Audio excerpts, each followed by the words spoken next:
for us, it was really about home growing that talent, which means that it doesn't always have to come through a job vacancy. Identifying internal mobility opportunities, investing in that talent. You have to bring people along on that journey as early as you're able to and as transparently as you're able to, right? You need them to be open to change, exposing my recruiters to everything else but recruiting. We like to say that we get to drink our own champagne. Not only do we get to use a lot of our product features without being charged as if we were a customer, we get the resources. We're part of the roadmap conversations. Once you've got strong sort of knowledge base around the product, everybody becomes a seller. Hello, how's it going? Doing well. How are you? Awesome. So I wanted to kind of jump in, I guess, with a bit of a kind of description of what your role is at SmartRecruiters, and kind of starting from that point. Yeah. So I have the blessed opportunity to lead our entire global people or HR function. So I started out at SmartRecruiters leading the talent acquisition team, and my role has since evolved. And so now I have everything that encompasses the entire employee lifecycle, from recruitment, onboarding, all the way through the end of their time at the organization. Excellent. And how many employees and how many different countries are you in at the moment at SmartRecruiters? Yeah, great question. We've just got under 500 in over 18 different countries. So really a global organization. We allow for talent wherever it needs to be and allowing us to work as a remote first organization. Incredible. And has that been always the approach of SmartRecruiters, or is that something that has evolved since the pandemic and the acceleration of remote work? Great question. So it was pre my time. So I've only been here for about a year, but really accelerated due to the pandemic. It wasn't something that was a completely new concept for us, but we did have a much more kind of facility footprint globally, and we've since sort of removed ourselves from that sort of chained to an office in an environment, and really allowing for talent to be wherever they need to be, which also opens up opportunities for the employees from an internal mobility. We have a lot of employees that say, I currently live in this country. I'd like to relocate my family to another, and we have the flexibility to allow for that. That's awesome. Yeah, it's hard to imagine a world before the acceleration of remote working now. And I think it's going to be really interesting to see if it continues, because I know there's a lot of rumblings. I don't know if you've heard this across the kind of ecosystem, that companies are maybe becoming more adamant on people returning to work, and there's starts to become a bit more rumblings there. But I just can't imagine that it's going to go back to how it was. There seems to be so many benefits to, like you said, internal mobility, diversity of hiring, accessing stronger talent pools and more in different countries. That I think is such a huge advantage for companies now to have that it kind of doesn't make business sense, to go back to how it was. I think it definitely depends on the type of work the organization does and the requirements of the job, but we're in a software organization. So really it does, like you said, allow for accessibility in the undefined terms, right? Accessibility of talent, no matter where they live, accessibility of talent because they're not confined to having to require to be at an office.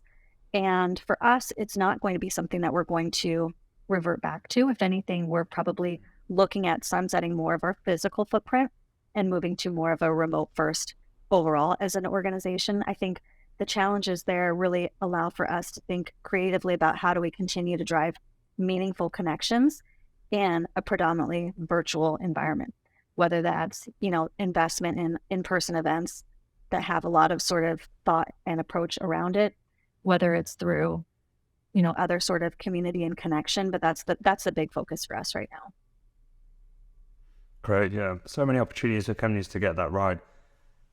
Now, one of the things that's really unique about your background is, at SmartRecruiters and also your previous role at Ceridian, you've been in this kind of unique position of both being a practitioner in the space, but also a user of the product that you're working for. So I was really interested to know if that opens up different opportunities, or in terms of the leadership positions that you've had.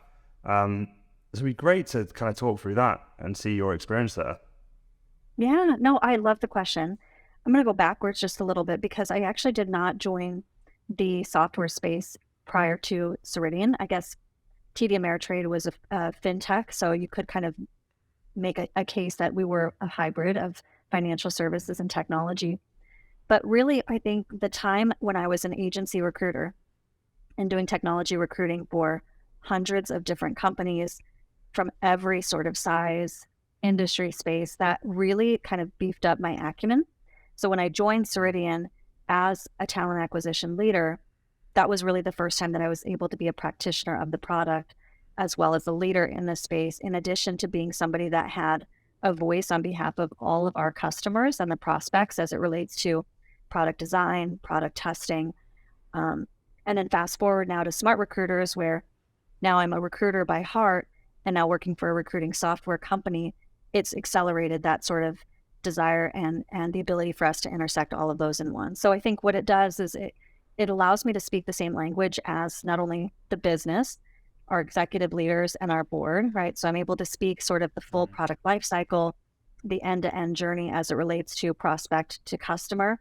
But it also allows for me to dig in deeper to really kind of point out gaps that we may not be seeing in the user voices that we capture, in the product councils we may have, or even in some of the community conversations to say, you know what, in talent acquisition, interviewing has always been a pain point. How do we continue to accelerate, whether it's through AI or other sort of technology solutions, to ensure that we're making an impact, not just for us as users, but for the greater good. So it's been quite an exciting journey to be a part of. And how much do you get involved, or your team get involved in the product development and testing the product and new features and that kind of thing? Does the company look to you and your team to provide that input and that insight? Because I imagine that's a massive advantage, right? Having that dynamic within the company, you've got your user base right there, who can test it and give feedback. We like to say that we get to drink our own champagne. So it is a really awesome benefit. Not only do we get to use a lot of our product features without being charged as if we were a customer, we get the resources. So if we think about reconfiguring our system to meet our existing and future needs, we've got the resources in-house and expertise to help us get there. But to your question earlier, we're part of the roadmap conversations. We're even part of the first sort of beta users when it comes to either new features or even strategic partnerships. So if we've got a new sort of relationship that we're getting ready to roll out and expand across our user base, let's be the first ones to test it, provide that feedback, identify either additional use cases that could help in the sales process, or to help identify gaps that they can close before we actually go to market. Yeah. And do you find, having been in companies where you are the user and aren't the user, do you find there's an advantage in terms of the performance of your team? And for example, let's say the recruiters in your business really able to, sell the product, understand the product in a kind of deeper way than maybe if they were selling to an AI tool or something like that. Do you think that makes a difference to the performance of the team and how they can, perform their jobs? I do. I think it becomes an opportunity for everybody to be a seller. Just like you want everyone in an organization to be an advocate for your culture or your brand. Once you've got strong sort of knowledge base around the product, everybody becomes a seller. So whether you are a recruiting practitioner and you go to an event and you network with others and you're able to kind of, again, speak the same language, talk about the benefit features or where things may be an opportunity, there may be a sell or a lead, right? So I do think that there is an absolute advantage to making everybody somewhat of an expert in the product, regardless of what role they may play in the organization. We're speaking about someone who we know who's in your business who was an ex-recruiter. You're an ex-recruiter, as you mentioned. And does that open kind of internal mobility opportunities for recruiters in your team, I guess, because they are the subject matter expert for the tool and the product, to go into sales or go into customer success or to go into different parts of the business? Have you seen success there? And is that something you actively encourage? We do. We actually have pretty high internal mobility goals set for the year. I think a lot of companies, you probably are not unfamiliar in hearing the story after the Great Resignation and quiet quitting and all of the sort of hashtag trending topics. We saw a lot of layoffs across the tech sector globally. We're seeing a lot in terms of the perfect storm with inflation and macroeconomic conditions. So a lot of the peers that I know for us at SmartRecruiters, our focus continues to be on identifying skills through talent marketplace, identifying internal mobility opportunities, investing in that talent in ways to make sure that their experience is meaningful, personalized, et cetera. So we have an internal mobility goal, which means that it doesn't always have to come through a job vacancy. Could be a rotational experience. So somebody goes out on leave, somebody takes over that role for a period of time, and then they go back to their original role. Maybe it's, you know what, we open up a job and we're not so confined to a degree or set years of experience, but a set skill of talents and capabilities, and we move somebody into it. We help develop them into that space. So we see a lot of flex as it comes to this organization, which is not so defined by a job. It's really looking at what do we want to accomplish, and then who's the right person to kind of help us get to that finish line. Talentful provides flexible recruiting solutions to the world's most ambitious companies. Are you thinking about ways to add flexibility to your talent function? With recent market volatility and hiring set to return to growth mode in the near future, there's never been a better time to choose the right partner to help you scale. Talentful's embedded sourcing, recruiting, coordination, and talent advisory services have been trusted by the world's leading brands. Companies such as Atlassian, Microsoft, Expedia, Pinterest, Waymo, and more.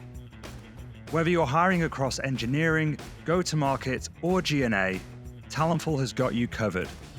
To find out how Talentful can help you, visit talentful.com.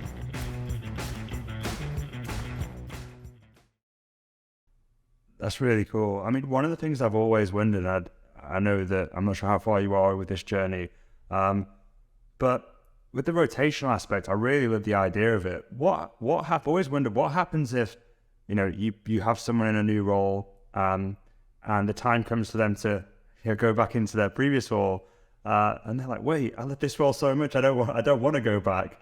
Does that become tricky? Does that become a challenge? And how do companies manage that, or how do you manage that? Yeah, I can kind of talk you through a few different examples, because I think it just is more of an it depends answer. When I was at TD Ameritrade, we found that we had a significant gap from a succession standpoint in terms of data analytics. We had finite resources that all had domain knowledge that nobody else knew. That creates a business continuity gap, right? And so for us, it was really about home growing that talent. So what we did is we built a rotational data analytics program. We started with one function of the business. It then expanded to the entire organization. And we started to look at feeder pools from an early talent. So looking at recent college grads, and we really built that talent in-house. So training them everything that they needed to know. They experienced different rotations within the org, and then they had a placement at the end. So in that case, it wasn't necessarily what happens if I don't want this rotation, because that was the design of the program. Whereas at Ceridian, we had a rotational program where there was a mutual commitment both by the current leader and the incoming rotational leader to say, current leader, you're keeping that headcount, right? You're funding that headcount. You're going down a person, so to speak, but we're doing it as a way to develop this employee. Now, the employee wasn't necessarily guaranteed the job back, right? So that was very much an implied expectation up front. Could be they love where they're at and they stay there. Could be that they didn't like it and they want to go back and the job was there for them. And if they didn't and the job wasn't, then they had to look for a new job inside the organization. So some of it comes with, I would say, stated risk, but it's all about setting the expectation. And truthfully, what is the desired outcome for the organization? At Ceridian, it wasn't necessarily to plug in talent gaps. It really was to expose people to new experiences and new skill sets. And that was really the intent. It wasn't really just like the plug and play like we had at TD Ameritrade. Makes a lot of sense. And like most things, just good expectation setting and communication is the key. So easily overlooked, but yeah, most of the solutions to things really are that simple and hard to execute. One of the things that's happening at the moment, obviously a lot of volatility in the market and tech specifically, and I'm sure it will trickle down into other markets moving forwards this year. But you've got a lot of experience in mergers and acquisitions, and I suspect that with the current economy, we're going to see quite a lot of M&A activity. And I really want to spend some time talking about your experience there, and things that you've learned, obstacles that you've seen, and maybe some pointers for people that maybe you're going to experience this for the first time in the coming months and year ahead. I guess firstly, M&A is notoriously difficult to pull off and execute.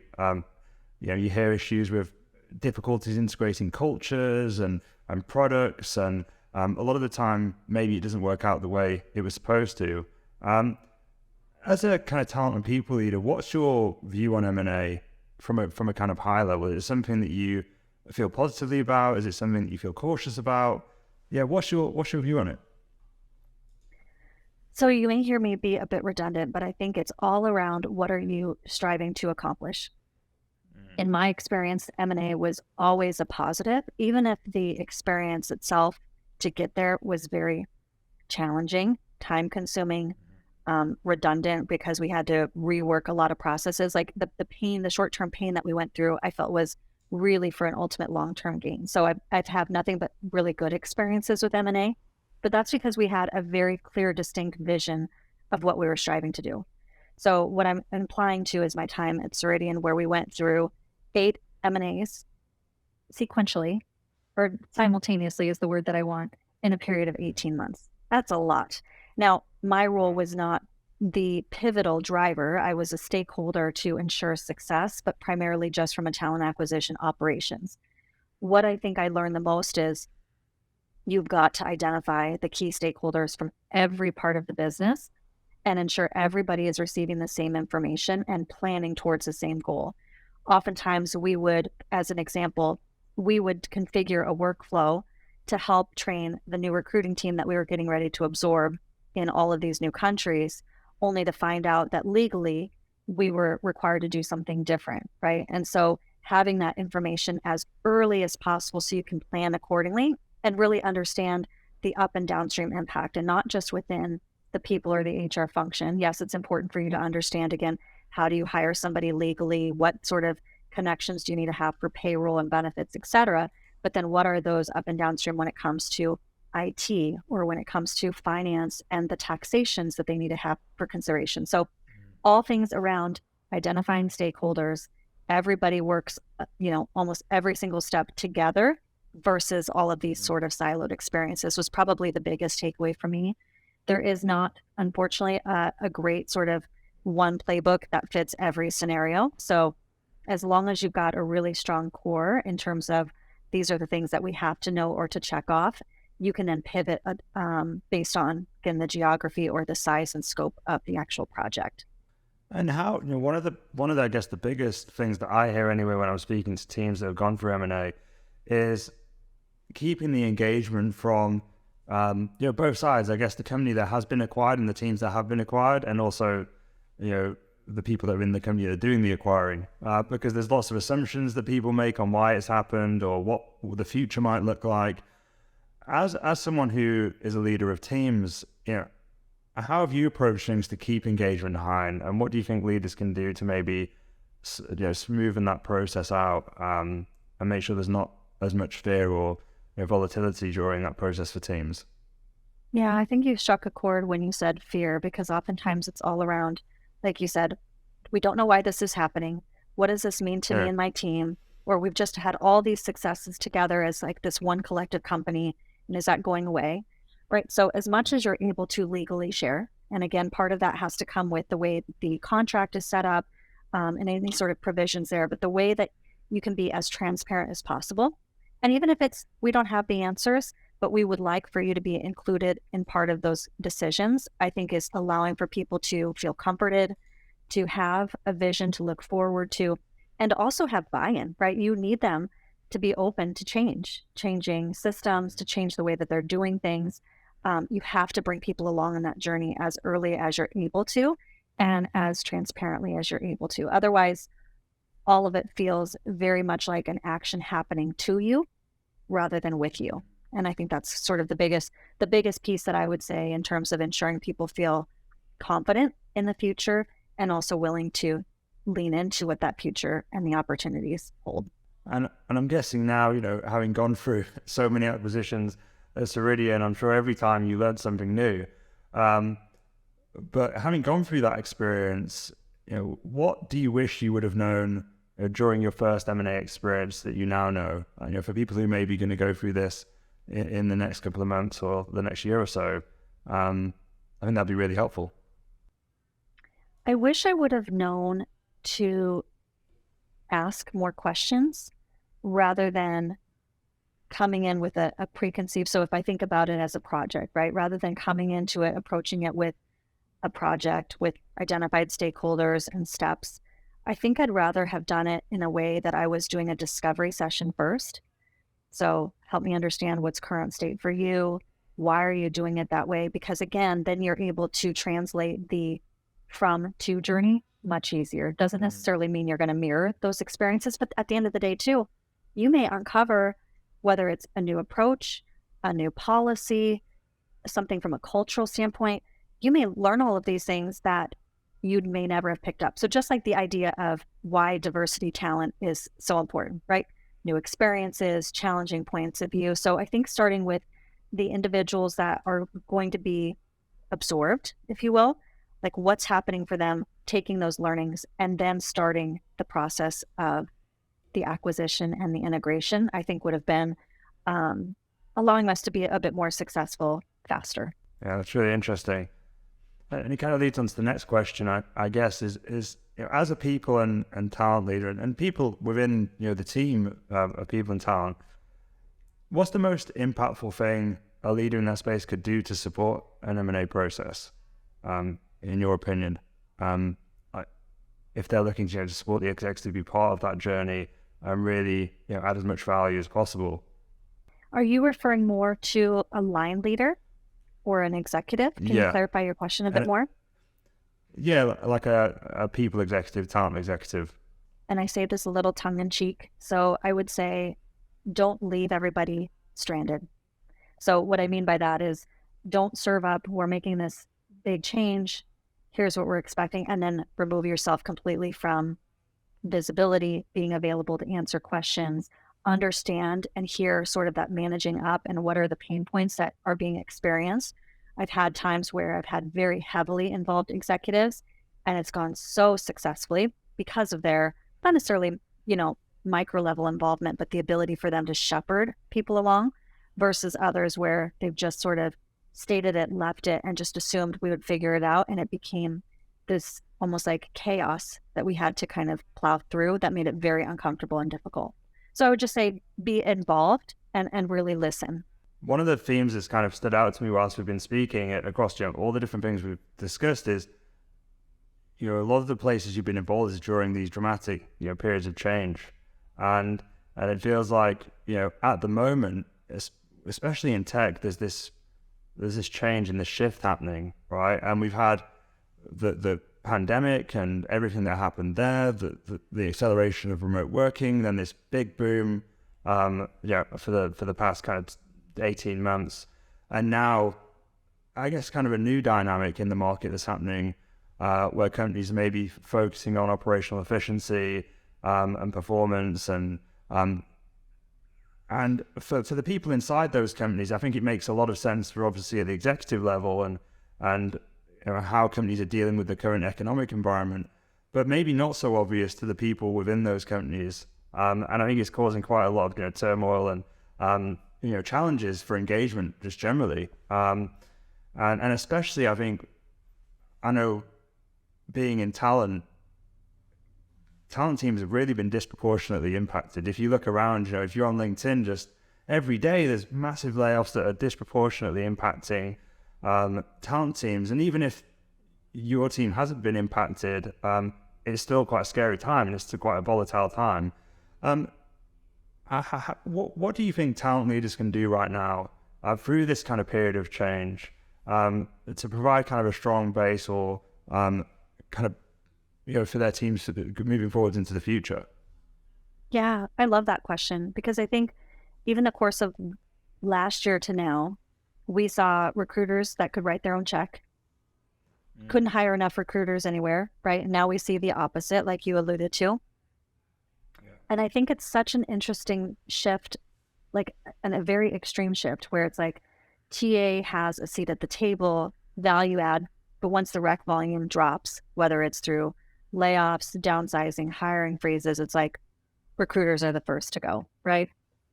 And so we know that there's always going to be the ebb and flow of volume. So what I'm practicing and what I hope other TA leaders are able to hopefully hone in on is exposing my recruiters to everything else but recruiting. So recruiting continues to be a focus for them. They continue to perform at a high level, but I'm giving them experiences to learn different parts of the HR functions, getting exposure to other parts of the business, because what I'm doing is I'm allowing for them not only to develop, but also to add value in different ways. So if the business all of a sudden takes a huge plummet and says, you know what, we're not hiring at all. Well, now we've actually provided some justification to keep that talent because they're adding value in a different way. And so we avoid a little bit of that. Okay, let's cut everybody. And then we end up having to hire back and do all the training over again. It just becomes a vicious cycle. So I'm really trying to diversify the skill set of the team to create their visibility and create that value impact so that when we do see downturns, we're not necessarily exposing them in that way. It's really smart. I think definitely in line with the evolution of the industry. I think we're going to see probably more automation for the lower end parts of the job. And so recruiters who are getting that exposure, I think that's really where TA is going to move to, right? It's going to move to the more senior elements of the job that can't be automated, especially with the advancements that are happening with AI and all that kind of stuff at the moment. So that's really, really exciting for your team. And I guess that kind of maybe is the same thing for you. But to finish up, really interested to hear from you what you're most excited about the future of TA and people and where it's going at the moment. Yeah. So I mentioned to you earlier when we were doing prior to our intro, we just came out of a company get together. So this will be a little bit of SmartRecruiters specific, but really I think it's also indicative of where I think the industry is going. So I'll use the analogy of your Apple phone, right? I don't know if you're an Apple or Android. I use Apple. You get your phone. There's the native apps that are already loaded for you, but then you have this thing called an app store that allows for you to have endless opportunities to tap into whatever you need. And that's really where I think both SmartRecruiters and TA overall is shifting, is to this notion of hiring without boundaries. The product itself that we offer here from its core native solutions are all going to be incredibly progressive and incredibly user-friendly. So user-friendly, flexible, and connected. But at the same time, we're going to be able to open up this whole universe of possibility, whether it's through strategic partnerships in our ecosystem. So really, I think hiring is just almost going to take this pivot where it's not just one system that serves all, but it's how do you plug it in and allow for it to speak to and transfer data and make you connected everywhere, both in terms of the systems that you use, but also how you tap into talent. And that's what I'm most excited about, is to kind of see the evolution that I think we're just at the brink of moving forward into. Awesome. I need to get a demo to SmartRecruiters, it seems. It seems like you guys are doing a lot of stuff. But awesome. Well, that was really helpful. And I know that learning about your journey and how you've tackled a lot of that change and transformation will be helpful to a lot of the listeners. So thank you very much. And hopefully have you on very soon. I would love it. It was such a pleasure. Thank you so much.